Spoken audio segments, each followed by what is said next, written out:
ये अनुभव है महेंद्र देसाई का। ये अनुभव तब का है जब मैं महेंद्र देसाई अपने 4 दोस्तों के साथ हमारे गांव में घूमने आया था। मेरे साथ मेरे दोस्त जिनका नाम था महिमा, नेहा और सुशांत। हम चारों दोस्त शहर की भागदौड़ वाली ज़िंदगी से दूर घूमने गांव में आए हुए थे। गांव में मेरे दादी का पुराना घर था। वह घर बहुत पुराना था और पुराने पत्थर और खत से बना हुआ था। हमारा घर जैसे कि एक प्रकार का वाड़ा था, जिसमें 3 कमरे, एक किचन और एक हॉल था। हमारे घर के ठीक सामने एक आम का बड़ा सा बगीचा था। रात का खाना होने के बाद मैं और मेरे दोस्त सब बातें करने बैठे हुए थे। फिर हमने कहा चलो बाहर थोड़ा घूम कर आते हैं। तकरीबन रात के 11 बजे का समय था। वह भयानक अंधेरी रात और रात कीड़ों का आवाज़ मन में बहुत डर पैदा कर रहा था। लेकिन सबको घूमने ही जाना था। मैंने अपने हाथ में एक कंदील लिया और सुशांत ने बैटरी ली। नेहा और महिमा अपने मोबाइल की टॉर्च लाइट लेकर हमारे साथ आ रहे थे। फिर हमने चारों ने मिलकर डिसाइड किया कि हम आम के बगीचे में जाएंगे। फिर हम चारों आम के बगीचे के अंदर धीरे धीरे बढ़ने लगे। फिर हम लोगों ने अंदर इतना अंधेरा महसूस किया कि अब हमें लग रहा कि अब हमें यहाँ से बाहर निकलना चाहिए। लेकिन अब एक ऐसा क्षण आ गया था कि हम लोगों को रास्ता नहीं मिल रहा था। हम लोग रास्ता भूल चुके थे। हमारे आसपास सिर्फ रात कीड़े की आवाज़ें और चमगादड़ों की आवाज़ें सुनाई दे रही थी। अब हम पूरी तरह से डर चुके थे, क्योंकि बगीचा आम का था। आसपास की डालें वो भी रात में बहुत भयानक दिख रही थी।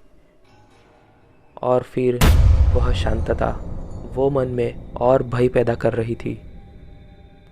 रात के 12:30 बजे का समय हो चुका था और हम अभी तक रास्ता ढूंढ रहे थे। हमें रास्ता नहीं मिल पा रहा था। अब हम लोगों को लगा कि हमें पूरी रात यहाँ ही बितानी पड़ेगी। इसलिए मैंने कंदील ज़मीन पर रख दिया और गोल चक्र करके चारों बैठ गए।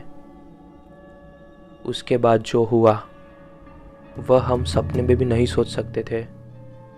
हम चारों गोल सर्कल करके बैठने के बाद अचानक से नेहा को सामने वाली पेड़ के डाली पर कुछ दिखाई दिया और वह हम तीनों को दिखाने लगी। लेकिन बात तो यह थी कि हम तीनों को वहाँ पे कुछ नहीं दिख रहा था, इसलिए हमने उसे इग्नोर किया। लेकिन फिर बाद में जो हुआ वह रोंगटे खड़े करने वाला था। हम चारों की आंखों के सामने से एक भयानक सफ़ेद खौफनाक प्रकाश हवा की तरह हमारे सामने से गई। उसकी रफ्तार इतनी थी कि हम उसे ठीक से देख भी नहीं था। लेकिन हमने जो देखा वो बहुत भयानक था। एक सफ़ेद प्रकाश हमारे सामने से हवा की रफ्तार से गया। यह देखकर हम बहुत डर गए। उतने में नेहा की मुंह से अजीब सी आवाज़ें निकलने लगी। वह एक आदमी की आवाज़ में बात करने लगी। उसका पूरा शरीर सफ़ेद पड़ गया था। उसकी आंखें भी पूरी तरह से सफ़ेद पड़ गई थी। हम सब यह देखकर बहुत डर चुके थे। उतने में नेहा ने अपने मुंह से वापस एक बार ज़ोर से चीख निकाली। उसकी चीख इतनी भयानक थी कि उसकी आवाज़ से पूरा बगीचा काँप उठा था। वह चीख के बाद वह बेहोश पड़ गई और फिर ठीक हो गई, मुझे लग रहा था। लेकिन वह चीख इतनी भयानक थी कि वह आज भी मैं याद करता हूँ तो मुझे पसीना आ जाता है। जैसे ही उसने वह चीख ली, वह चीखने के बाद वहाँ ही बेहोश हो गई। बेहोश होने के बाद हम तीनों उसे उठाने लगे और फिर उसे होश आ गया। उतने में मेरी दादी गांव के लोगों को लेके बगीचे में आ गई और हमको पूछने लगी, बेटा कैसे हो वगैरह सब। हमने कहा ठीक है, और फिर हमने सब बताया गांव वालों को कि हमारे साथ ऐसा ऐसा हुआ। उसके बाद दादी ने सबसे पहले हमें उस बगीचे से बाहर निकाला। वो गांव वाले हमें बगीचे से बाहर लेके आए, और जैसे ही हम बगीचे से बाहर आए सब लोग ने हमें इकट्ठा किया और हमें पानी वगैरह दिया। फिर हमने पूछा कि वो क्या था जो हमें ऐसा दिखा और ये अचानक नेहा को क्या हो गया था। तब गांव के लोगों ने कहा, बहुत सालों पहले यहाँ पे चेतक नाम का एक रखवाला रहा करता था जो बगीचों की रखवाली करता था। लेकिन एक दिन अचानक से रात को उसे इस बगीचे में हार्ट अटैक आ गया और उसकी वही जान चली गई। तब से लेके आज तक वो हर रात को इसी बगीचे में घूमता है और आज भी यह बगीचे की रखवाली करता है, और रात को जो भी अंदर जाता है उसे वो दिखता है।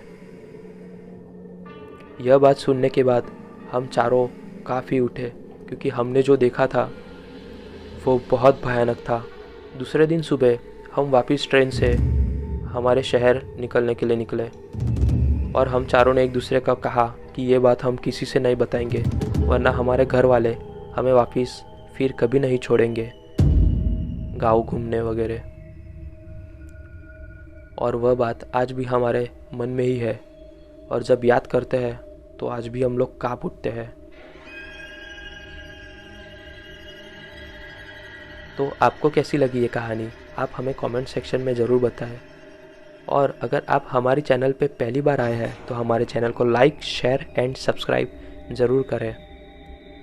हमारी कमेंट, आप जो कमेंट करते हैं वो हमारे लिए बहुत इम्पोर्टेंट होती है। हम हर एक कमेंट पढ़ते हैं, तो कृपया हमें कमेंट ज़रूर दीजिए।